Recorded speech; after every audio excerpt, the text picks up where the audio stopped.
Falando ainda por parábolas, disse-lhes Jesus: O reino dos céus se assemelha a um rei, que, querendo festejar as bodas de seu filho, despachou seus servos a chamar para as bodas os que tinham sido convidados. Estes, porém, recusaram ir. O rei despachou outros servos com ordem de dizer da sua parte aos convidados: Preparei o meu jantar, mandei matar os meus bois e todos os meus cevados, tudo está pronto. Vinde às bodas.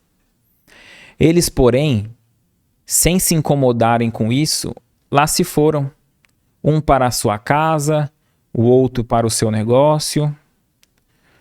Os outros pegaram os servos e os mataram, depois de lhes haverem feito muitos ultrajes. Sabendo disso, o rei se tomou de cólera e, mandando contra eles seus exércitos, exterminou os assassinos e lhes queimou a cidade. Então disse a seus servos: O festim das bodas está inteiramente preparado, mas os que para ele foram chamados não eram dignos dele. Ide, pois, às encruzilhadas e chamai para as bodas todos quantos encontrardes. Os servos, então, saíram pelas ruas e trouxeram todos os que iam encontrando pela frente, bons e maus. A sala das bodas se encheu de pessoas que se puseram à mesa. Entrou em seguida o rei, para ver os que estavam à mesa, e, dando com um homem que não vestia a túnica nupcial, disse-lhe: Meu amigo, como entraste aqui sem a túnica nupcial? O homem ficou em silêncio. Então disse o rei à sua gente: Atai-lhe as mãos e os pés e lançai-o nas trevas exteriores. Aí é que haverá prantos e ranger de dentes, porquanto muitos há chamados, mas poucos escolhidos. Aqui a gente selecionou uns 3 itens para a gente destacar dentro dessa parábola, que primeiro, aqueles primeiros servos, né, que foram enviados para o povo, os primeiros convidados, são os hebreus, que recebeu ali de Moisés, né, os mandamentos, e depois recebeu ali o próprio Jesus com seus ensinos, né? Mas muitos daqueles que receberam esse primeiro convite não aceitaram, né? Então, aqueles primeiros convidados são os hebreus. E os profetas são aqueles servos que foram enviados para enviar o convite, né? Falar das leis divinas, né? E foram assassinados. Muitos profetas sofreram perseguições. E aqueles que receberam o convite, muitos se recusaram, né? Os fariseus e muitos outros que não compreenderam até o ensino de Jesus.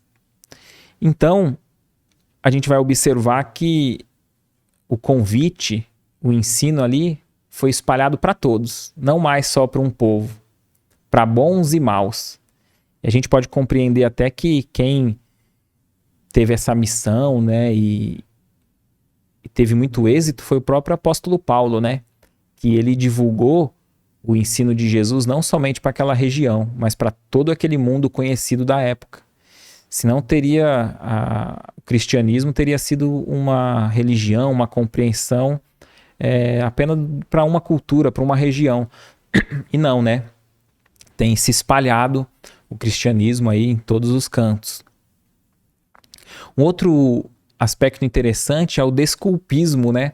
A gente vê que teve uns ali que não aceitou o convite e foi para sua casa de campo, outro para o seu negócio. E nós, quantos de nós hoje, né, não temos recusado com desculpismo essa proposta do autoburilamento, da automelhoria? Quantos de nós não diz que as questões espirituais não são pra gente, né? Ah, não, eu tenho muito trabalho ainda. Ah, eu sou muito novo, eu vou deixar para me preocupar com essas questões mais para frente. Eu tenho meu trabalho, eu ainda tenho que estudar, ainda tenho a minha faculdade. Ah, agora eu tenho filhos, eu tenho que dar conta da família, não é para mim. E outros, quando já estão numa fase mais madura, diz: ah, eu já estou muito velho para isso. Então, se a gente for ver, o desculpismo pode se fazer a qualquer momento. Sempre teremos bons argumentos, né, para dizer sobre fugir, né, acredito, da nossa missão, do nosso trabalho, que é nosso desenvolvimento pessoal, que é aquilo que nos fará alçar grandes voos, né? Como diz Emmanuel, as duas asas. Uma é da moral e a outra do intelectual. Então, o nosso objetivo na nossa vida é desenvolver tanto o lado moral quanto o intelectual. Desenvolver nossas boas potencialidades de perdão, renúncia, fraternidade, burilando, deixando de lado o egoísmo, o orgulho, a vaidade. Não é mesmo? E a gente vai entender que no desculpismo a gente pode fazer os maiores clamores para Deus, né? Pedindo para Deus auxílio, ajuda, aqueles clamores mais emocionais. Mas isso não altera a lei de causa e efeito. Desde pequeno, né, um bebezinho quer alguma coisa, ele chora, faz a manha e às vezes consegue. Às vezes a gente, nas nossas relações pessoais, né, o casal, o filho, todas as nossas relações mais próximas, tem ali as artimanhas, né, para fazer um jogo, ter bom argumento, fazer um draminha, né, e aí a gente muitas vezes consegue o que quer. Então nós temos aprendido a conseguir o que quer nas nossas relações uns com os outros aqui no plano terreno, mas ainda não aprendemos a nos relacionar com Deus. E religião é isso, né? Nos religar com o Altíssimo, com Deus. E às vezes a gente acredita que vai poder continuar errando de forma consciente, e se a gente fizer um apelo emocional para Deus, Ele vai nos ouvir. Porém, o auxílio, a oportunidade nunca nos faltará. Assevera o Bezerra de Menezes que todas as orações são ouvidas e atendidas.